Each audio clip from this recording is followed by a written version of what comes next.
Bismillah, assalamu alaikum. Бүгінгі өтетін сабағымыз 3-ші бап фа'ала яф'алу бабы. Фа'ала яф'алу бабы мысалы мана'a ямнa'у деген сияқты. Айнысы фатхақты болады, және мадиның айнысы фатхақты, мудоринда айнысы фатхақты болады. Бұл баптың мынандай бір ерекшелігі бар басқа баптардан. Бұл баптың айнысында, яғни ортасында, немесе ләмі тұсында, яғни соңында үнемі хүрүфүл хәлік болады.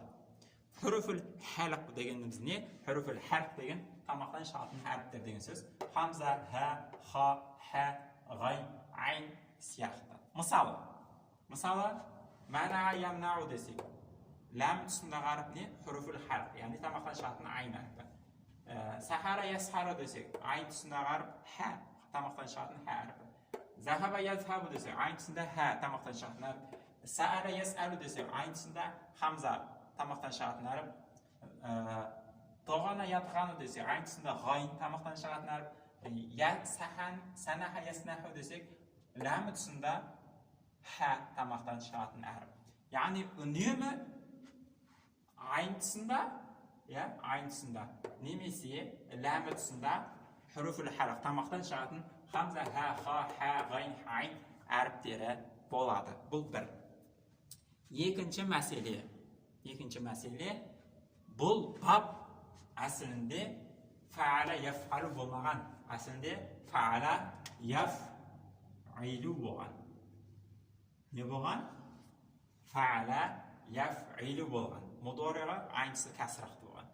Сосын барып фа'ала яф'илу бабындағы кәсі фатхаға ауысып кеткен. Фа'ала яф'алу деп. Не үшін деген сұрақ туындайды. Себебі.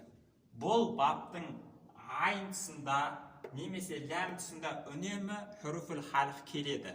Ал хүрүфүл хәлік пен кәсіраны бірге айту, тамақтан шығатын әріппен кәсіраны бірге айту, бұл бізге қиын.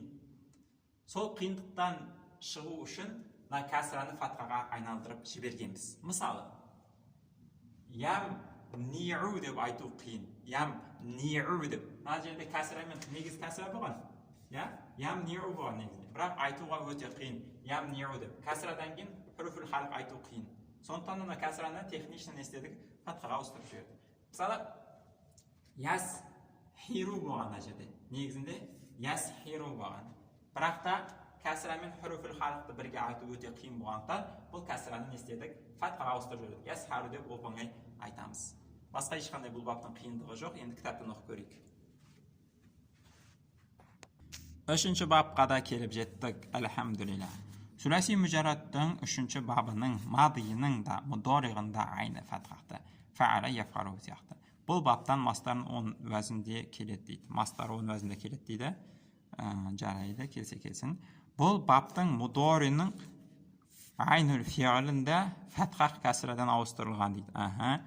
Бұл бапта келген фиғылдер даймен айнул фиғылінде немесе ләмүл фиғылінде хүрүфүл хәліктен бір харп болатындықтан дейді. Алқымнан шығатын харптер дейді. Болатындықтан мудорихта кәсірақтан хүрүфүл хәлікқа шығу қиын. Сондықтан не істедік? Мудорихта кәсірақ фатхаға ауыстырылған хүрүфүл хәлік 6 харп олар. Хамза, ха, айн, ха, ғайн, ха. Бұл баптың сахихына мысал мана'a ямнa'у дейді. Мастары мән'ун тию деген сөз тию. Мастардан 12 сөз жіктеледі деп айтайықшы. Иштиқақталып деген жіктеледі. Мысалы, мана'a ямнa'у мудорығы, мани'ун тиюшы, мана'a тиді, ямнa'у тияды, мани'ун тиюшы, мамну'ун тиылған, лам ямна тимады, ла ямнa'у тимайды, имна ти, лямна тисын, ла тамна тима. Тағы не бар? Мамнa'ун тиятын жер, мимнa'ун тиятын жер немесе уақыт, мимнa'ун тиятын құрал, амнa'у ең тиғыш ер дейді. Осыны сарыптаймыз. Дораба ядрибудің сарыптау сияқты ешқандай қиындығы жоқ. Түсініксіз болса сұраймыз. Ва хардан алхамдулиллахи раббил аламин.